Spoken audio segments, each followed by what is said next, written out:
Woe to you, O earth and sea, for the devil sends the beast with wrath, because he knows the time is short. Let him who hath understanding reckon the number of the beast, for it is a human number. Its number is 666.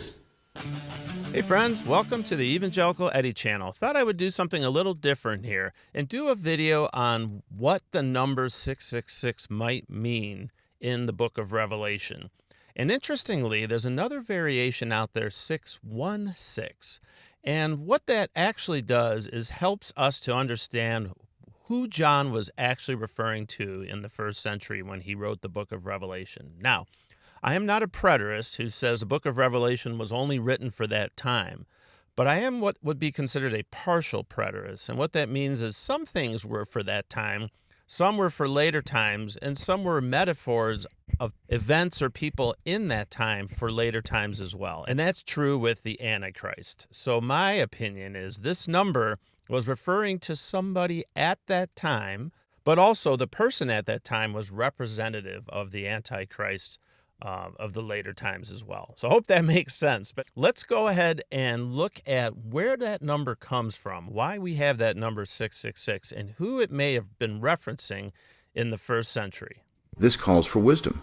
Let the one who has insight calculate the beast number, for it is man's number, and his number is 666.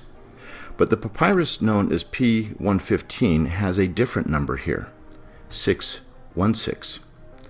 I saw the fragment in 2003 at the Ashmolean Museum of Oxford University, where it is housed. The number 666 comes in chapter 13, verses 17 to 18. In this chapter, John has a vision of a multi-headed beast rising out of the ocean.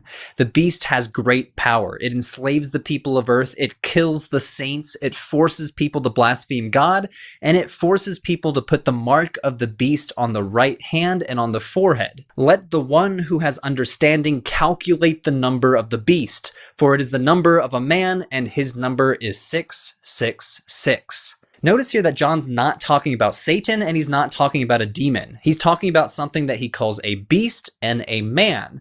So who is it? Scholars generally agree that the book of Revelation is an extended polemic against the Roman Empire. In chapter 13, the beast is meant to represent the Roman Empire itself, an evil institution that enslaves the world. The heads of the beast are therefore interpreted to be the Roman emperors. 666 is thought to be a secret code for the evilest emperor of them all, Nero. Well, there has been a lot of debate about what this number, in particular 666, who it refers to. There has also been a strong argument made for 666 referring to Nero.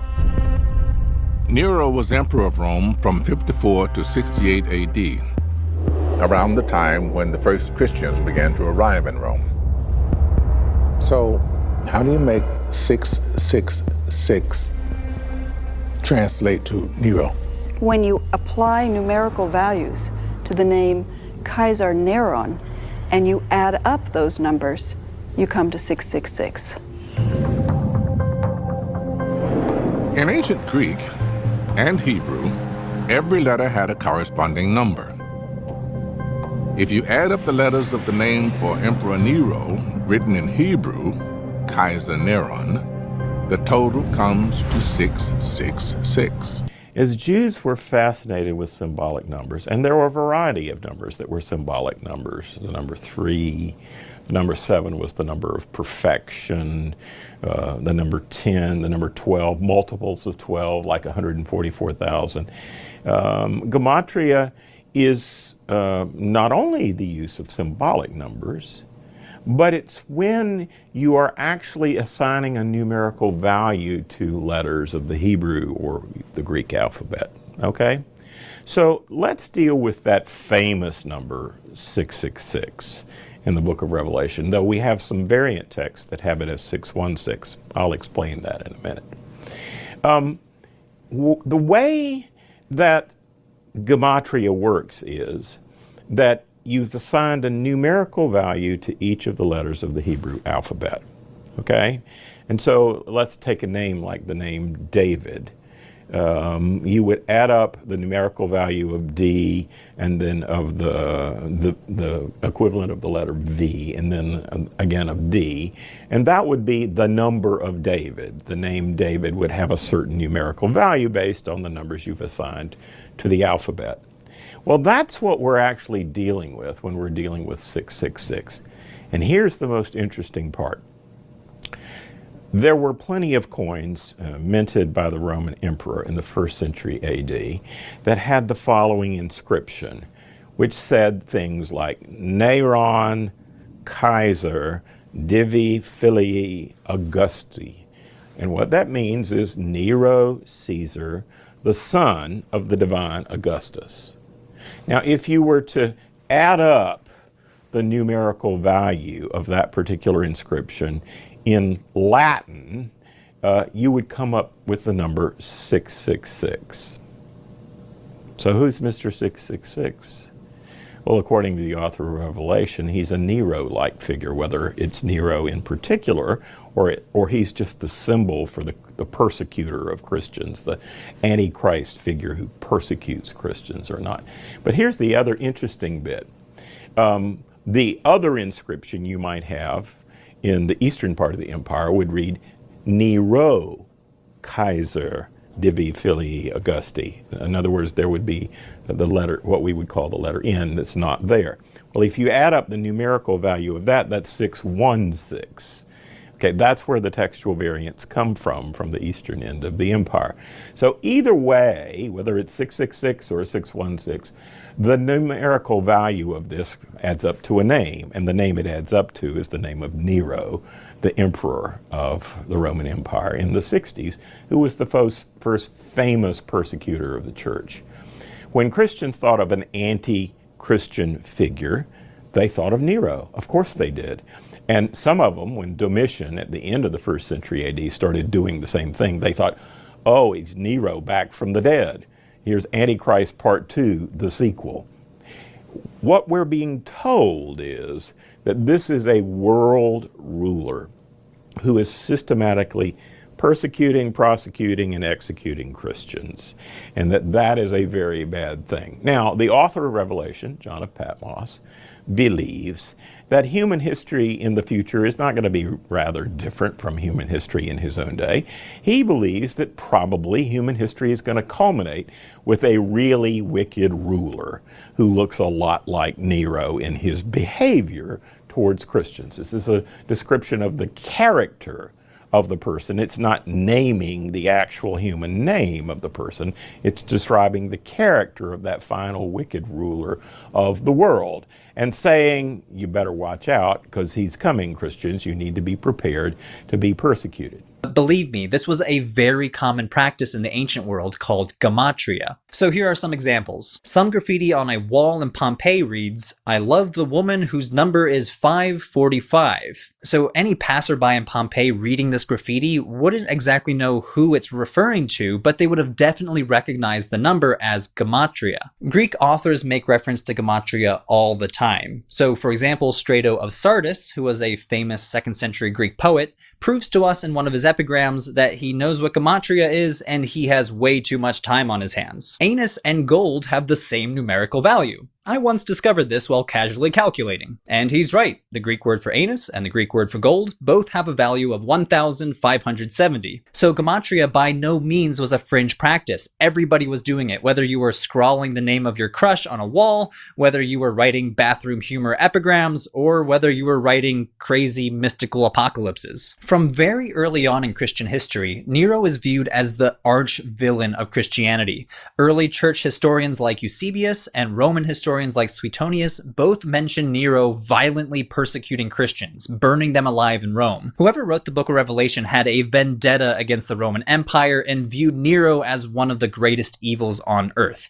We don't exactly know why. Some scholars think that the book was written shortly after the persecutions from Nero in Rome, which would make the book surprisingly early. Other people think that the book was written later in the 1st century under the reign of Domitian, but we don't know if that's true because there's no evidence of persecution executions happening under the reign of Domitian. Either way, this does demonstrate that the tradition surrounding Nero dates back very early in Christian history. The connection between 666 and Nero is further strengthened by chapter 13, verse 3. One of the beast's heads seemed to have a mortal wound, but its mortal wound was healed. According to the Jewish mystical text, the Sibylline oracles, Nero is thought to be resurrected at the end of time to continue wreaking havoc on earth.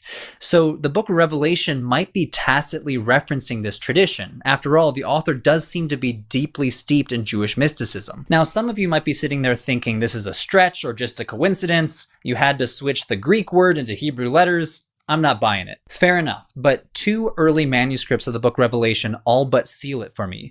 These two manuscripts accidentally write 616 instead of 666. This isn't a simple matter of messing up a pen stroke. 616 also spells Nero in Hebrew Gematria, but only if you drop off the final N. Now, 616 is probably not the original reading. Most of our manuscripts say 666. Our earliest manuscript says 666, but this does show that there was an alternative reading circulating at the time, and that alternative reading also was a cipher for the name Nero. Why the switch? Well, one New Testament scholar, Bruce Metzger, theorizes that it's the switch from the Greek form of Nero's name to the Latin form of Nero's name, which doesn't have that final N. For example, note how his name lacks the N in these Latin coins minted during his reign.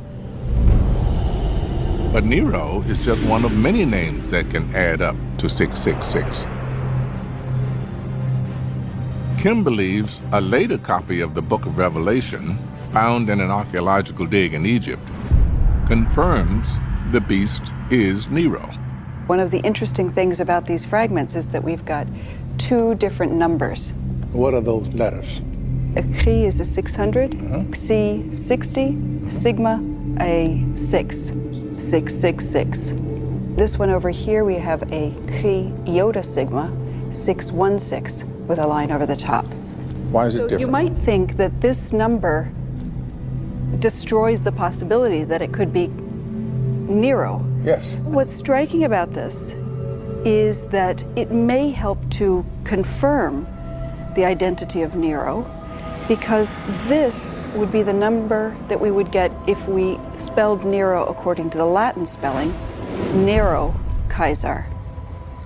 Okay. Without the N. The letter N represented 50, the number 50. So 666 minus 50, 616. So we've just we just gone. subtract, and we're going to come up with 616, and we have the same guy. That's right. I'm so clever. The number 616 in this passage was known in antiquity and was discarded in the 2nd century. Irenaeus, the patristic commentator, wrote a chapter on the number of the beast, arguing that in the better manuscripts of Revelation that he had seen, the number was 666 instead of 616. The fact that he was writing in the 2nd century tells us that both numbers existed at that time. Irenaeus was a well-known and influential Christian writer.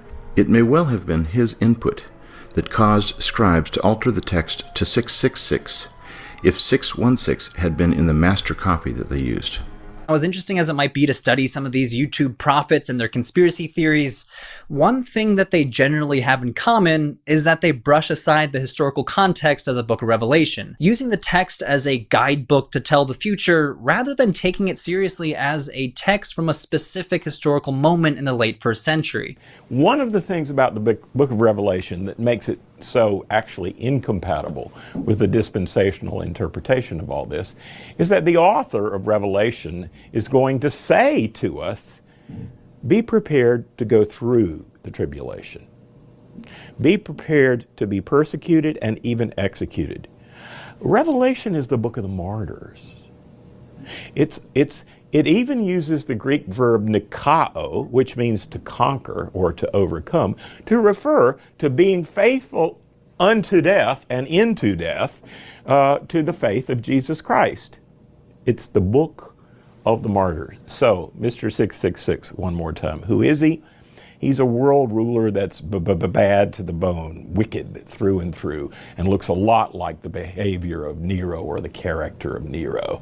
And what we know about him is he's going down for the count once and for all when the rider on the white horse, Jesus, comes back.